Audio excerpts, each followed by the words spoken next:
Halo Bapak Ibu, Saudara-saudari sekalian.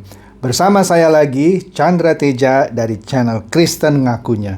Channel yang membahas kekristenan murni, terbebas dari klinik dan pemahaman yang melenceng.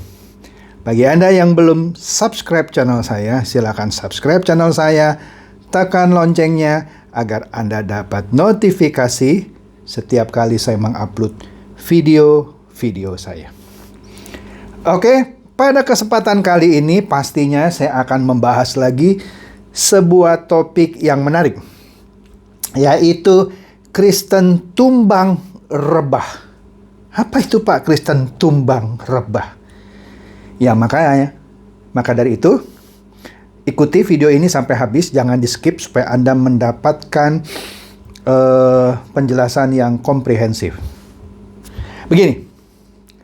Saya pastinya seorang Pentakosta karismatik yang percaya mengenai bahasa roh, penerimaan Roh Kudus, mujizat penyembuhan, pelepasan kuasa gelap, seperti yang sudah pernah saya bahas misalnya mengenai bahasa roh yang sesungguhnya dan harus bagaimana. Anda bisa lihat kan? Nah, tapi sayangnya seperti sudah saya ulas, banyak praktek-praktek di lapangan, bahkan di gereja, penggunaan bahasa roh yang tidak sebenarnya. Bahkan ada bahasa roh yang hafalan gitu ya. Dan menggelikannya lagi ada kursus bahasa roh, yang mana sebenarnya bahasa roh itu adalah karunia atau gift yang tidak perlu Anda pelajari. Bahkan tidak perlu Anda ambil kursusnya. Kalau Anda tidak dapat anugerah bahasa roh, jangan kecil hati. Menerima anugerah bahasa roh juga bukan berarti penerima anugerah bahasa roh orang suci. Bukan. Kalau dia menerima anugerah itu tetapi kehidupan sehari-harinya tidak seperti orang Kristen yang sesungguhnya, maka percuma saja dia terima karunia bahasa roh. Oke? Nah, kemudian saya juga percaya mengenai mujizat penyembuhan. Tidak heran, mujizat masih ada. Orang yang sudah putus asa, cari penyembuhan sana-sini, sudah berobat, dia serahkan kepada Tuhan karena misalnya juga uangnya sudah habis atau apa, bisa saja mendapatkan mujizat penyembuhan. Tapi saya tidak percaya bahwa setiap penyakit langsung datang kepada Tuhan untuk disembuhkannya. Kalau Anda cuma pusing-pusing, masuk angin atau apa gitu ya, ya makanlah, bukan promosi ya, Panadol misalnya ya. Tuhan juga menciptakan Panadol melalui akal budi manusia ya, untuk membantu orang sakit. Udah, jangan urusan kecil semuanya serahkan Tuhan gitu ya. Oke, kemudian saya juga percaya bahwa jika orang yang kemasukan roh jahat itu bisa dilepaskan ya dengan kita berdoa yang benar pada Tuhan, minta pelepasan seseorang dari kuasa roh gelap ya, di mana dalam prosesnya bisa kita lihat manifestasi ketika roh jahat itu keluar dari orang yang kemasukan. Oke? Itu tidak aneh buat saya. Tetapi yang sangat mungkin pada satu titik menggelikan atau di satu titik saya jadi miris gitu ya, melihat ya tadi penyalahgunaan bahasa roh, mujizat penyembuhan dan segala macam itu.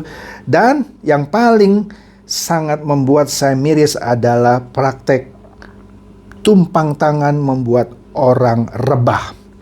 Saya tidak mengkritisi praktek tumpang tangan yang membuat orang rebah sungguhan ya. Karena mungkin saja ketika di suatu sebut saja ibadah kebangkitan rohani KKR, kebangkitan rohani ya, kebangkitan rohani KKR ya, mungkin saja ketika kita begitu menyerahkan diri kita kepada Tuhan, kemudian tanpa mungkin disentuh oleh pendeta yang membacakan firman atau yang mendoakan kita, kita bisa tumbang. Karena ada kuasa Roh Kudus yang mungkin bekerja terhadap diri kita. Tetapi bukan selalu Anda percaya misalnya kalau seseorang yang tumbang itu artinya dia dilawat oleh Roh Kudus. Karena Roh Kudus melawat seseorang tidak harus selalu membuat orang itu tumbang. Bahkan pendeta-pendeta tertentu merasa kalau orang yang didoakannya tidak sampai tumbang, rebah gitu, dia merasa dirinya kurang sakti. Maka mohon maaf, ini terjadi sama diri saya gitu ya.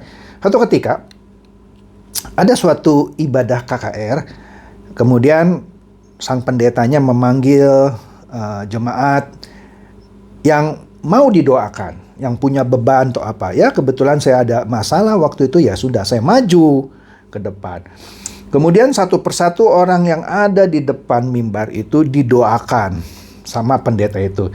Saya sambil tutup mata, saya curi-curi lihat gitu ya. Setiap orang yang didoakan ya jatuh. Di belakang orang itu sudah ada yang menjagai. Ya normal saja, itu bisa terjadi gitu ya. Karena ketika yang bersangkutan didoakan, mungkin ada lawatan Roh Kudus, entah bagaimana orang itu akhirnya jatuh. Ya. Pada saat giliran saya didoakan, saya tidak merasa apa-apa gitu. Sungguh, saya tidak merasa apa-apa. Kemudian kening saya disentuh oleh sang pendeta itu. Kemudian dia doa lagi lebih keras. Mungkin tujuannya, kok orang ini aneh nih ya. Tidak tumbang, yang lain tumbang dengan mudahnya. Kok orang ini nggak tumbang-tumbang gitu ya. Dia doa lagi lebih kencang. Kemudian dia pegang kening saya. Di sini saya sudah mulai melihat dia dengan menggunakan tenaganya seperti mendorong kening saya. Cuman karena saya dalam keadaan normal ya, memang saya berdoa gitu ya, saya tidak tahan-tahan, ya saya tidak jatuh gitu, ya. Kemudian yang menyedihkan saya adalah pendetanya bilang, jangan keraskan hatimu, terimalah Roh Kudus. Dia hembuskan nafasnya segala macam, dia pegang lagi kening saya, tetap saya tidak jatuh, ya. Pertanyaannya, apakah karena saya tidak jatuh, saya tidak dilawat oleh Roh Kudus? Apakah karena saya tidak jatuh berarti problem saya masih ada? Tidak demikian. Ya, tumbangnya atau rebahnya seseorang bukan mengartikan bahwa dia menerima sesuatu dari Roh Kudus. Bisa. Tetapi itu tidak selalu harus demikian. Bisa saja seseorang tumbang, rebah. Tetapi yang disayangkan, kalau orang yang tumbang rebah itu justru disengaja sendiri sama dia. Supaya dia merasa, sepertinya dia agak kurang afdol gitu ya. Kalau dia sudah didoakan, dia tidak jatuh, takut dicap dia tidak dilawat oleh Roh Kudus. Ini kan menyedihkan gitu ya. Sehingga dia menjatuhkan dirinya sendiri gitu. Padahal tidak perlu. Kalau memang mau jatuh, ya jatuh gitu ya. Tapi kalau memang biasa-biasa saja, ya biasa saja. Karena tidak harus setiap orang yang didoakan itu harus jatuh. Ya kan? Kemudian kita lihat demonstrasi beberapa hamba Tuhan. Ya. Nah ini bisa benar, bisa tidak juga. Dia angkat jasnya, dia kebaskan, itu semua orang jatuh. Bisa betul. Ya. Karena misalnya ketika dia kebaskan gitu, ya. Pada saat yang sama, Roh Kudus melawat orang-orang yang didoakannya, dan orang itu bisa saja jatuh. Tetapi bisa saja orang ini merasa kalau pendeta itu mengebaskan jasnya, ada beberapa orang jatuh, kalau dia nggak jatuh, maka dia takut dianggap tidak dilawat oleh Roh Kudus, atau dianggap orang yang dosanya besar, sehingga tidak jatuh-jatuh. Dia ikut menjatuhkan diri gitu ya. Nah inilah satu praktek-praktek yang salah gitu ya. Jadi kalau Anda memang didoakan dan jatuh secara natural gitu tanpa Anda sadar gitu ya. Dan bahkan bisa orang pingsan gitu ya. Nanti beberapa menit kemudian baru dia sadar. Ya jatuhlah. Ya karena itu memang natural kalau memang itu terjadi. Tapi kalau Anda tidak merasa apa-apa, jangan menjatuhkan diri gitu ya. Nah inilah yang menurut saya menjadi miris ya. Apalagi praktek-praktek mendoakan orang dengan mendorong seseorang supaya jatuh gitu ya. Dan atau kalau tidak jatuh, si pendetanya merasa kesal nih orang nih kenapa ini ya. Atau dia merasa kurang sakti gitu ya. terus dia lontarkan kata-kata, jangan keraskan hatimu, terimalah Roh Kudus. Roh Kudus akan membebaskan kamu dari dosa. Jadi yang didoakan itu jadi takut gitu. Akhirnya aduh, daripada malu ya udahlah saya jatuhkan diri gitu ya.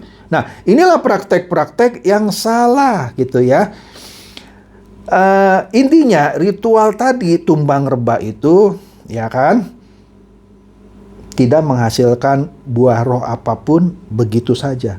Mungkin betul dia jatuh gitu. Tapi kehidupan orang yang didoakan dan akhirnya tumbang rebah sungguhan ya, belum tentu kebesokan harinya dia menghasilkan buah roh sebagai orang Kristen yang sesungguhnya.